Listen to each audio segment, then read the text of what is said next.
সম্পত্তি নয়, সে আদর্শ মানবতার শিক্ষক মুহাম্মদ রাসূলুল্লাহ সাল্লাল্লাহু আলাইহি সাল্লাম প্রদর্শিত আল ইসলামের নাম। ইসলামী ছাত্র শিবির মানব রচিত কোন মতবাদ দিয়ে আজকে এখানে কাউকে আহ্বান করছে না। আমরা আহ্বান করছি ইসলামের পতাকা তলে সকল ছাত্র সমাজকে ঐক্যবদ্ধ করে একদল সৎ, যোগ্য, আদর্শ, দেশপ্রেমিক মানুষ হিসাবে দেশের সামনে উপস্থাপন করার জন্য আমরা সেই চেষ্টা চালিয়ে যাচ্ছি। ইসলামী ছাত্র শিবিরকে আজকে শুধু বক্তব্য দিয়ে প্রমাণ করতে হয় না, মসজিদে শুধু নয়, মাদ্রাসায় শুধু নয়, স্কুল, কলেজে, বিশ্ববিদ্যালয়ে চত্বরে প্যান্ট শার্ট ইন করে একজন যুবক যখন দাঁড়িয়ে নামাজে দাঁড়িয়ে যায়, স্কুল, কলেজ এবং বিশ্ববিদ্যালয়ে পড়ো একজন ছাত্র, তিনি শুধু মসজিদে আজান দেওয়ার উপযুক্ত হয়ে গড়ে ওঠেননি। বিশ্ববিদ্যালয়ের একজন ছাত্রকে, কলেজের একজন ছাত্রকে ছাত্র শিবির কোরআনের দাওয়াত দিয়ে তাকে এমন ভাবে গড়ে তুলতে সক্ষম হয়েছে, মসজিদে আজান হয়েছে, মুসল্লি হিসেবে মসজিদে গিয়ে হাজির হয়েছে, গিয়ে দেখলো যে মসজিদের ইমাম সাহেব কোনো কারণে অনুপস্থিত। ইসলামী ছাত্র শিবির স্কুল, কলেজ, বিশ্ববিদ্যালয়ের একজন ছাত্রকে কোরআনের আলোকে এমন ভাবে গড়ে তুলতে সক্ষম হয়েছে, ওই মসজিদের মুসল্লির শূন্যতা পূরণ শুধু নয়, ইমামের শূন্যতা পূরণ করার মতো যোগ্যতা ছাত্র শিবির তাকে তৈরি করে দিতে পেরেছে। বিশ্ববিদ্যালয়ের একজন ছাত্র, প্যান্ট শার্ট ইন করা একজন যুবক মসজিদের ইমামে দাঁড়িয়ে গিয়ে ইমামতির যোগ্যতা অর্জন করতে পেরেছে।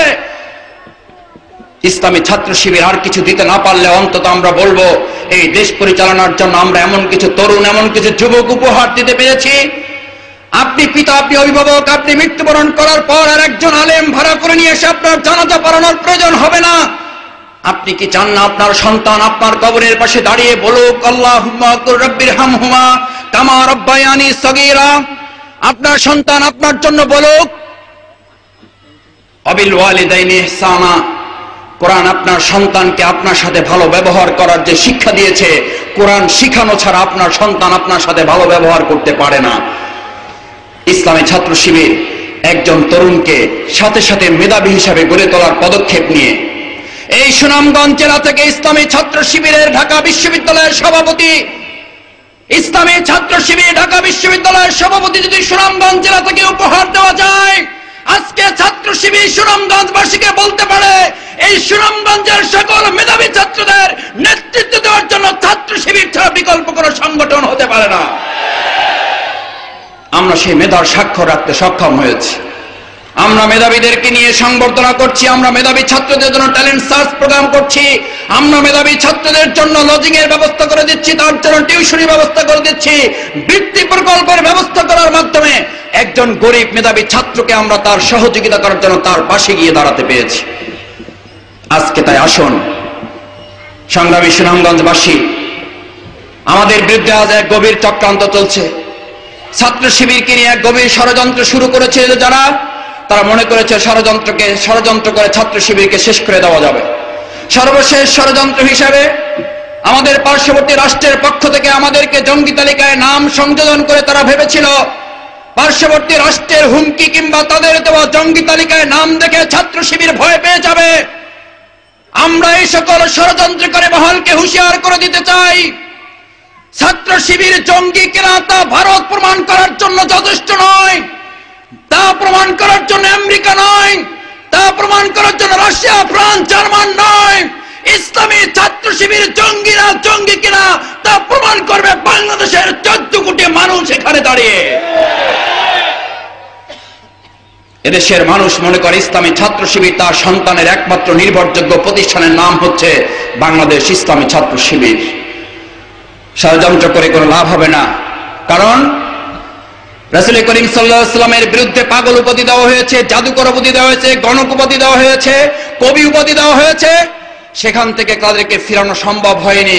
আজকে আমাদের বিরুদ্ধে যত গালি দেওয়া হোক না কেন, সুনামগঞ্জের এই বালুর মাঠে এসে আপনি দেখে যান, ছাত্র শিবিরের বিরুদ্ধে রক্তটা ঘোষণা দিয়ে জঙ্গি তালিকায় নাম সংযোজন করে রাজশাহী বিশ্ববিদ্যালয়ে খুনের হত্যার সাথে আমাদেরকে জড়িয়ে যতই আমাদের বিরুদ্ধাচরণ করা হচ্ছে, ততই গতির স্রোতের মতো সাধারণ ছাত্ররা ছাত্র শিবিরের পতাকা তলে ঐক্যবদ্ধ হতে শুরু করেছে। আজকে তাই আসুন সংগ্রামী সুনামগঞ্জবাসী, আমরা আমাদের কাউকে প্রতিপক্ষ মনে করি না। আমরা এক দেশের মানুষ, এই দেশের সন্তান, এই দেশের আপনার এই সকল যুবক তরুণদেরকে গড়ে তোলার প্রয়োজন ইসলাম নিজের জন্য। ছাত্র শিবির যে লোকটি তৈরি করেছে সেই লোকটি শুধু ছাত্র শিবিরের জন্য নয়, সেটি শুধু জামাত ইসলামের জন্য নয়, সেটি শুধু আওয়ামী লীগ বিএনপির জন্য নয়। এই সৎ যোগ্য দক্ষ একটি দেশপ্রেমিক যুবক গোটা বাংলাদেশের রাজনীতি এবং অর্থনীতির জন্য প্রয়োজন। ছাত্র শিবির সেই জাতির ঐতিহাসিক প্রয়োজন পূরণ করার জন্য কাজ করে যাচ্ছে। আমরা সেই কাজের সাথে, আপনি একজন সংগ্রামী অভিভাবক হিসাবে, আপনি একজন সম্মানিত অভিভাবক মণ্ডলীর দায়িত্ব পালন করার কালে একজন বন্ধু হিসাবে, একজন যুবক হিসাবে, একজন তরুণ হিসাবে আসুন ইসলামী ছাত্র শিবিরের পতাকা তলে ঐক্যবদ্ধ হয়ে আগামী দিনের নির্বাচনে 2007 সালের যে নির্বাচন অনুষ্ঠিত হবে, সেই নির্বাচনে আজকে যে টালবাহানা চলছে, সংস্কার প্রস্তাব নিয়ে জামাত ইসলামের বিরুদ্ধাচরণ করা হয়, আমরা শুধু এই কথা বলে আমাদের আলোচনার আজকে ইতি টানতে চাই। আমাদের ভাবতে লজ্জা লাগে। আমরা মসজিদে যখন ছোট সময় যেতাম, সিন্নি খাওয়ার পর কে সিন্নি নিয়ে আসছে এটা আমাদের মনে থাকতো না। আমাদের ছোটদেরকে জিজ্ঞেস করা হতো, জানো আজকে কে সিন্নি নিয়ে আসছে? তা আমরা বলতে পারতাম না। তখন তিনি বলতেন, মোল্লার উসিলায় সিন্নি খাইলা মোল্লা ছিলাম না। আজকে যে 14 দলের 14 জন অসহায় নেতা, 14 দলের এতিম অভিভাবকহীন নেতৃবৃন্দ, যাদের কোন সংসদের প্রতিনিধিত্ব নেই, তাদের মতো 14 দলের যখন অসহায় অভিভাবকহীন নেতারা যখন বলে নির্বাচনে কেয়ারটেকার এবং নির্বাচন ইস্যু নিয়ে সংস্কারে জামাতকে রাখা যাবে না, তাদেরকে বলে দেয় এই সংস্কার প্রস্তাব নয়, জামাতের এই কেয়ারটেকার আলোচনা করতে হলে জামাতকে নিয়ে শুরু করতে হবে, জামাতকে নিয়ে শেষ করতে হবে, অন্যথায় কোনো আলোচনা বাংলাদেশে হতে পারে না। জামাত ইসলামের অধ্যাপক গোলাম আজম এদেশের গণতান্ত্রিক প্রক্রিয়ায় যে নির্বাচনের ব্যবস্থা চালু করে গিয়েছেন, শুধু বাংলাদেশ নয় গোটা পৃথিবীতে তা প্রশংসা অর্জন করতে সক্ষম হয়েছে।